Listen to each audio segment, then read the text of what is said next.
During a power outage in a heavy winter storm when you can't go anywhere and no one can reach you, what is your plan to survive for you and your children? I'd love to hear what your personal devotional life, prayer, and time in the Bible looks like, and how you and Solo do family worship if that's something you do together daily. I was wondering how you found time to sit down and edit YouTube videos when you first started. So I fear for my children, how they will afford to live, follow Christ, and not fall into sin and more. How do you just have 11 children and not worry your child may leave Christ, fall into the world's sins, not afford a home, or be able to raise their children as they believe God intends them to? And how do you simply not worry so much about having children in these dark times? Hey guys, welcome back to my channel. My name is Sarah if you're new here, and I like to answer your questions on Tuesdays that you've sent me via email. I'm still answering questions from June of last year because it's hard to get to all of them, but I want to get to as many as possible, and some of the videos have even expired that people have sent me, so I haven't been able to get to all of them. However, I found some good ones today, and we're gonna get right to it. First off is from Adriana. Hi Sarah, I'm Adriana. I watch your videos almost since the beginning. I know that I wrote to you a couple of times that I'm trying to do a YouTube channel, and you always encouraged me. I'm working also.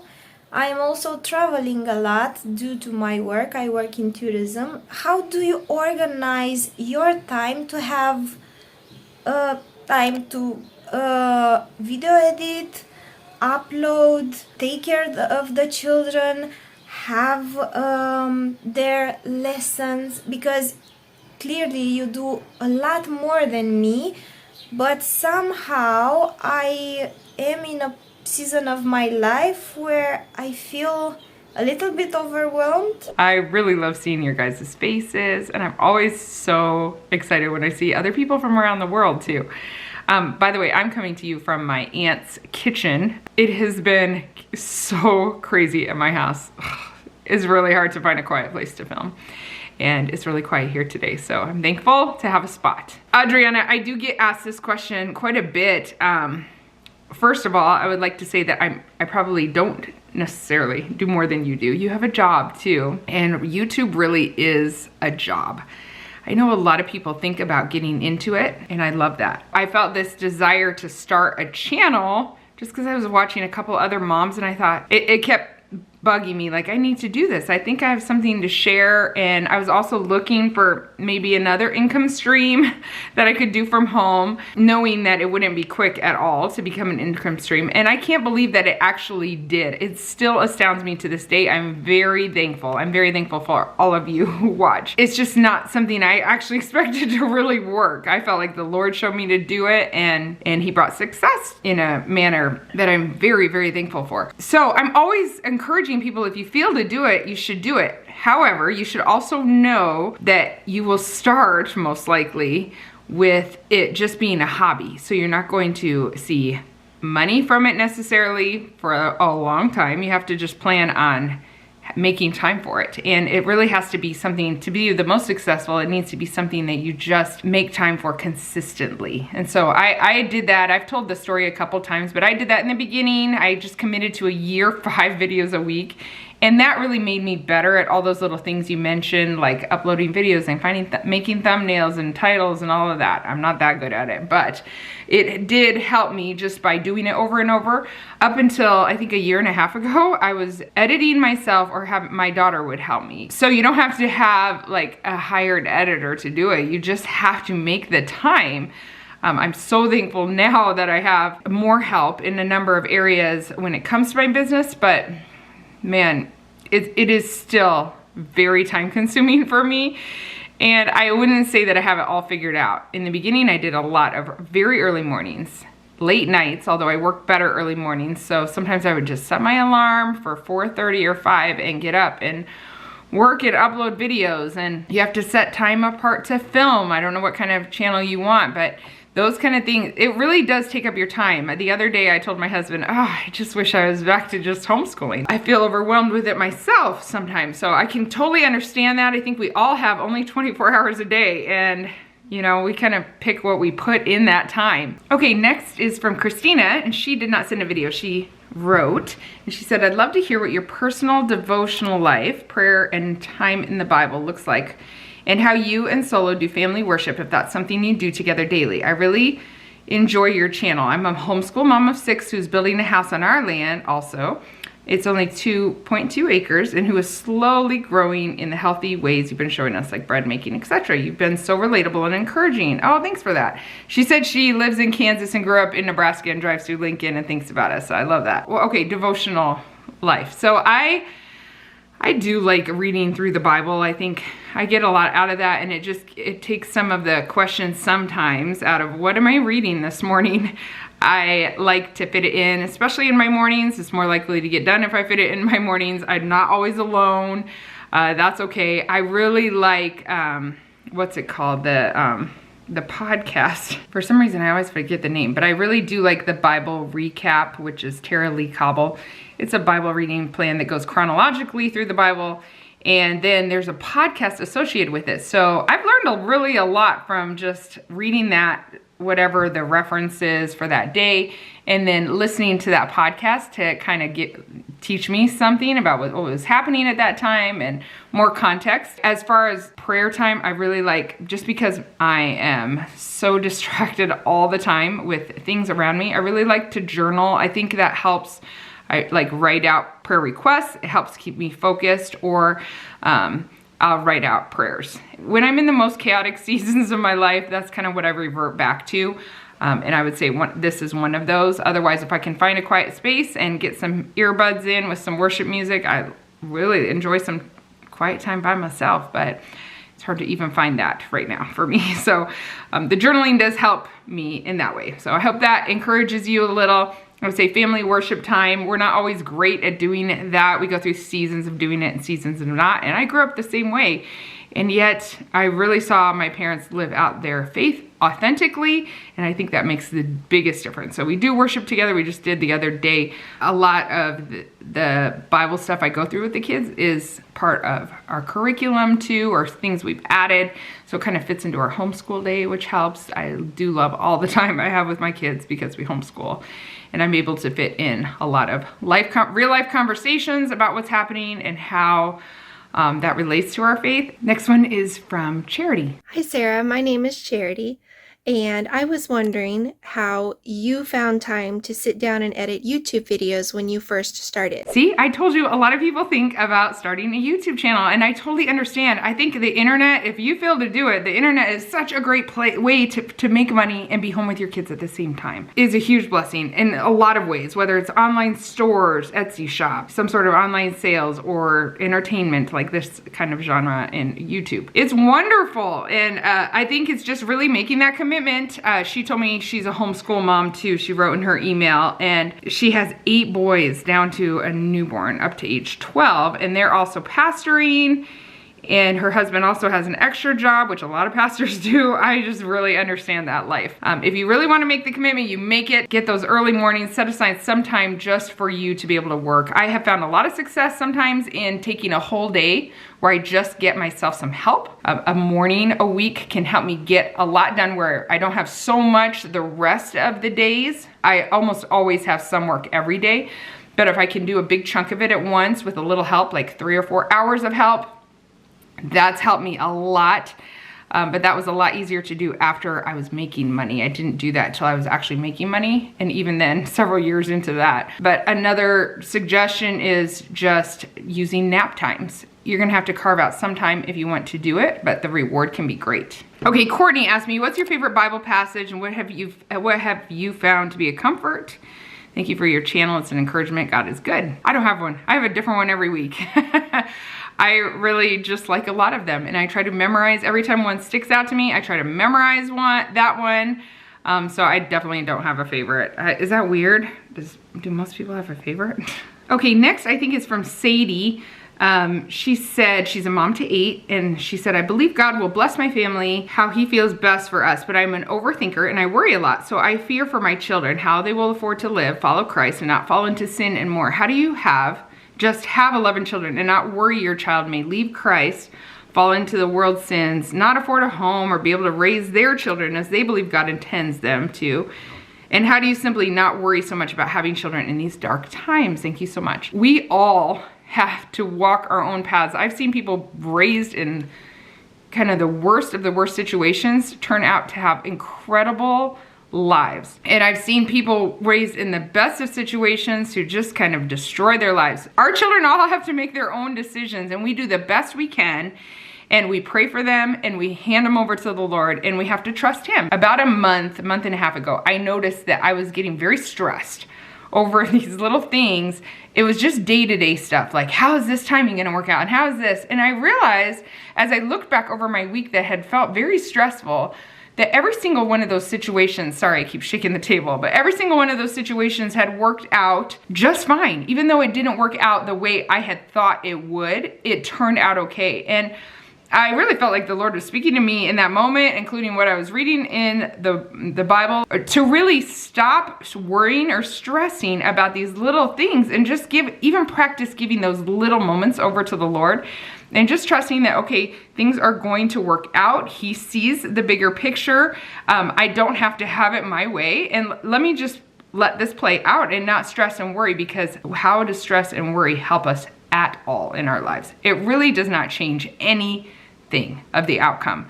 In fact, it makes it more difficult. My mom used to tell me she would imagine, okay, what if this works out the very worst way it could? And that helped her realize, okay, even then, it's gonna be okay. And so whatever you need to remind yourself that I can get through this, that my children are gonna be okay. Did we have trouble paying for our housing sometimes? Yes, we did. And your children might go through the same thing, but how much did we learn from that? Like, our children are given to us for a season to raise, and they're such a blessing. But ultimately, I believe they are God's children. They are not my children.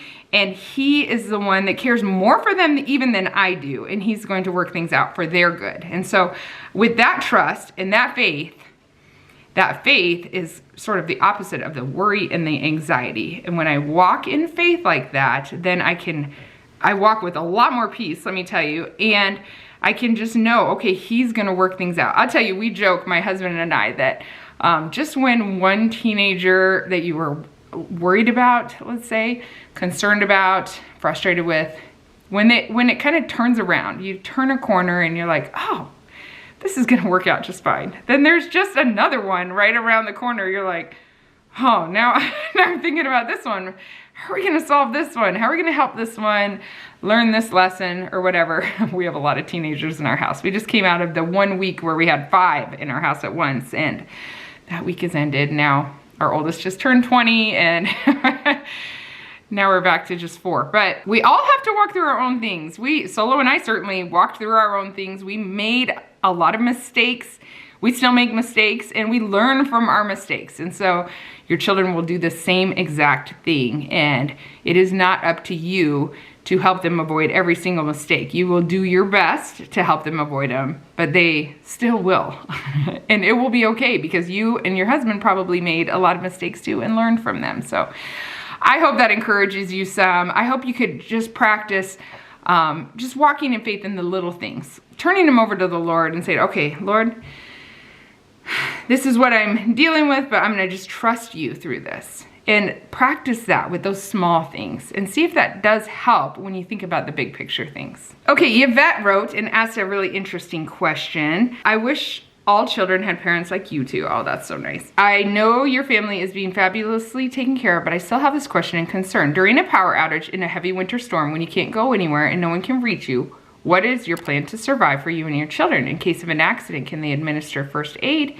And can your children assist each other? Blessings and best wishes to your family.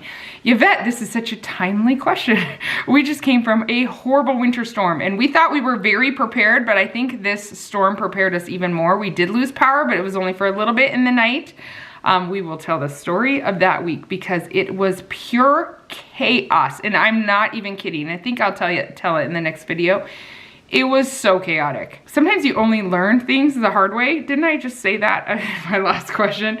We learned things the hard way this week, but thankfully not too hard of way because we only lost power for a little bit. But as far as the first aid stuff, we have thought about that. We were very stuck. We had no way out this week. I am a nurse. I'm a registered nurse by schooling.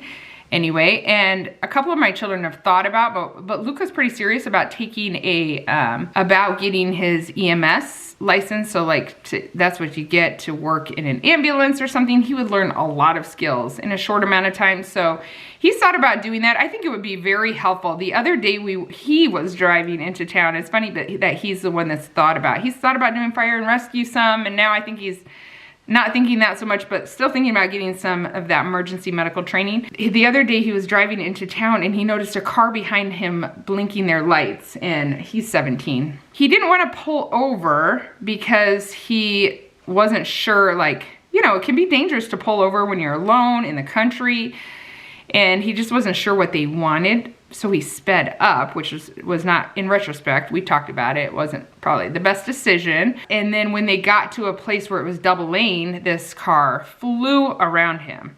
And so at the next light, he caught up to them and realized, okay, that they obviously have an emergency situation, and he followed them to the hospital. And he didn't watch him get out or anything. He realized in that situation, okay, these were people in the country that couldn't wait for the ambulance. They needed to drive themselves. And I think it was a very sobering moment for him. He thought about it for quite a while afterward, and he had already been thinking about doing his emergency medicine. Not only would it be a benefit to our family, but it would also be a benefit possibly to neighbors or something like that if we were in trouble. So it's definitely something we have thought about. Now we all know if someone's behind us with flashing lights, to just pull over a little without maybe stopping, or keeping your doors locked and pulling over just to let somebody pass. So we let all our drivers in our house know that, because it's just something we weren't aware of, that maybe they're flashing because they're in a hurry, in an emergency. We want to be helpful to people like that. We have a lot of emergency medical things that we need, but probably not nearly enough. We kind of did a unit study in our homeschool to learn what to do for a lot of that. So my older kids definitely have a little bit of knowledge when it comes to how to use like the large wound kits we have and things like that. But yeah, we've definitely thought about it for sure, and we will continue to prepare ourselves more and more in the coming days. That's what I would say about that. But thanks for your concern for us. It's definitely something that you have to think about when you move outside of the city. The next one is from Courtney. Hi Sarah, so I have a work from home mama question for you. I'm a virtual assistant and I also homeschool my kids. And so my question is, how do you do it all? How do you work your schedule to where you can do all the things you need to do with your work, and then homeschool your kids and keep your house clean? I find that something's always kind of pushed, and it's usually the house. Another work from home situation. And I would say in that situation, yes, the house can fall behind, the school can fall behind, all the things can fall behind when you're trying to work as well. I have a virtual assistant. That's just a new thing for me.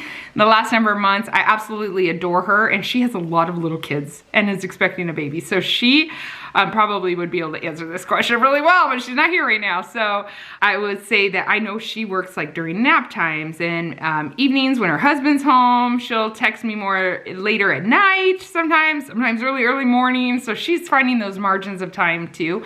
But I would say one thing that's worked really well for me that I haven't mentioned in the other two questions is just blocking out time. And maybe I did kind of say this, but like right now here, I'm at my Aunt Sharon's house, and I had 3 major things to knock out, and I'm doing them all while I'm here, and I'm not worried about my house. Same thing happens when I'm at home. If I have some time to work, I will just decide, okay, for this hour, I'm gonna get as much done as I can and work, and I'm going to ignore my house. When I get back to my house, usually if I can call the kids around, we can get it back under control pretty quickly. But maybe I can give the kids something to do that I know will occupy them more in that hour. So blocking time where you're not trying to do a number of things at once. Not trying to keep up the house while working while homeschooling. I find the same thing is true while homeschooling and trying to keep a home. Forget working at all. It can be very difficult to keep your house clean when you're trying to get school done. If you're just jumping up all the time because, oh, the toddlers made a mess here and the toddlers did this and this and this and some kids ate and left a mess in the kitchen and all of these things, and you're putting out fires, you're not very focused with your schooling. But if you can block some time where you're just going to do school and you know you can recover the house later, and then you focus your attention on the house and not school and not work, you can make a lot of progress that way. I've heard recently several times, maybe you guys have heard this too, that really we say women are good at multitasking, but really none of us are good at multitasking. And I tend to believe that, although I can listen to a podcast and clean a house very well. Does that count as multitasking? But I cannot homeschool and keep my house very clean at the same time. I do know that. I like to be flexible in that way. In fact, I have a home management course. I actually put it on sale for January. I've never done that before, and I'm just leaving it till the end of January. If you use the code JANUARYDEAL, you can get $50 off. I do talk about a lot of different ways how to manage your home, and a lot of it I'm trying to help you think through how it works best for your situation, because you cannot look at somebody on the internet and see how they've done it perfectly, which, by the way, nobody's doing it perfectly, and then say, okay, I'm gonna apply that to my situation and have it work out exactly. I don't believe it's possible. I think you have to find out what works for you in this season. And so in my course, I really try to help you do that. I've gotten a lot of great feedback from people. It's helped a lot. So if you're looking for something, definitely check that out. I'll put that information down in the description box below. But regardless, you need to find what works for you in this season, whether it's just getting up early, if it's blocking out time during the day where you really try. Of course, when you have toddlers and babies, you're going to be interrupted. But if you can try to say, okay, this time I'm really going to devote to my business. This time I'm really going to devote to getting the house back in order, because I know it will make our evening go better. You know, I know in the past when I've taken some time to work, depending on who I've had with my kids, sometimes I just have to know that, like, for an hour and a half after that work time, I'm just going to focus on the house because I know it will need to be pulled back together. That's just a reality. If I plan on that time, I'm less anxious. If I come into a house that's kind of destroyed and I hadn't planned on that time, it can make me feel more like anxious or overwhelmed. But if I just know, okay, I'm just gonna block out like an hour, hour and a half after this long work time I took, and I would just get the house back in order, then I feel a lot better about it, and my house seems to run smoother. And when I'm feeling better about it, I'm less likely to be making everybody in the house stressed out. So I'm sure you might know what that's like. Our attitude, our perspective about things really does affect the household a lot of times, whether you like it or not. And so if you can approach it like, okay, we planned on this. I know some things happen that aren't planned, but I know I planned on knowing that it's going to be a little chaotic right now, and we're just gonna dive in and fix it, and then I'll do the next thing that we have planned. For a little different question, my last one is from Sharon, and this, I feel bad that this one is old because definitely wouldn't apply much right now, but I do think it's a fun, interesting question, so I'm gonna answer it anyway. She said, what are some of your favorite things to have visitors from Kenya, coming from Kenya, bring you? And she said her sister-in-law is coming for the first time on her own. She's 20 years old, very nervous about flying by herself for the first time, and coming on a tourist visa. What was the customs process? How's it been for your recent Kenyan visitors? The custom process has been great for everybody that's visited us as they have entered the United States. We've never had anybody complain about any issues with customs coming in. And what we love, this might sound really crazy, but my kids love black currant Fanta. We can't find that anywhere else in the world we've been. I would love to know if you have that in your country. Let me know. We've brought bottles. We've brought cans. Now in Kenya, I brought cans from Japan, and I've taken cans to Japan. We don't have cans from Kenya, black currant Fanta, but we bring like the 2-liter bottles.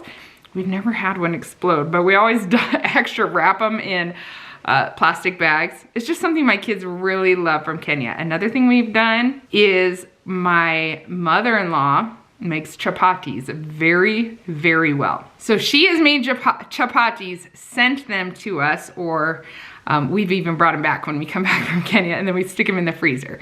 Now, trial and error over time, we've learned that it's best to have her make the chapatis, or even if she doesn't have time to make them, we'll just get them from someone on the street, but we have them make the chapatis, but not to do that last fry of them, and we do the frying ourselves.